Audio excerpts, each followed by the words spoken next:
Hello everyone, my name is Bryce and for today I will be doing ATM's Rapid Fire.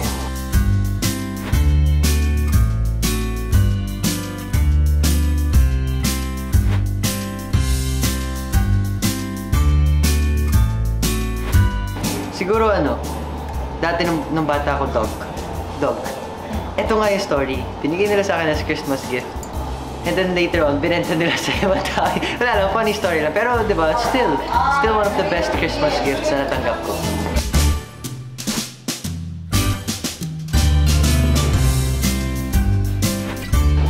All-time favorite. It's beginning to look a lot like Christmas. Bata pala ako, para naging childhood tradition ko na yun, na lagi ko siya naririnig since bata ako hanggang ngayon. So, parang meron na siyang certain feeling of parang nag-reminisce ako when it comes to me listening, it's beginning to look a lot like Christmas.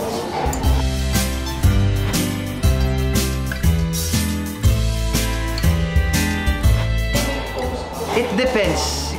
Feeling ko early, para hindi punuan. Yung parang, minsan kasi hassle kapag sumabay ka sa shopping ng mga tao normally. So, early.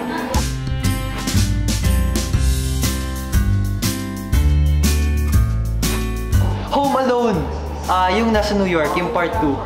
Home Alone. Isa pa yun, parang it's beginning to look a lot like Christmas. Parang bata pala ako, parang go-to movie na namin yun every Christmas, ang Home Alone.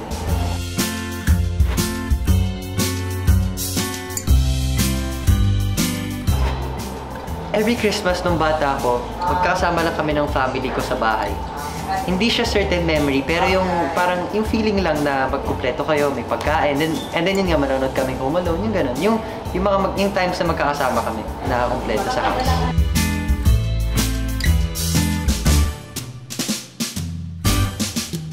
Siguro yung yung moments na kasama ko yung grupo ko, Sparkle Teens. It's a big kumaga timeline sa buhay ko, yung Sparkle Teens. Hindi ko makakalimutan.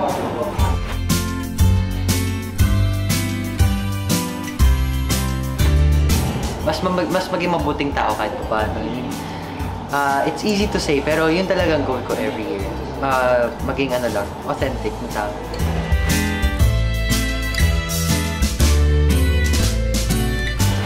I mean, ayoko na magpuyat, pero alam ko kasi hindi ko kaya. Pero sige, I'll try. Tama na ang pagpupuyat. So that's it for this video. I hope you enjoyed. Make sure to follow my social media accounts sa IG, Bryce_Eusebio, and sa lahat ng social media accounts is Bryce Eusebio. Maraming salamat guys. I love you 3000. Peace!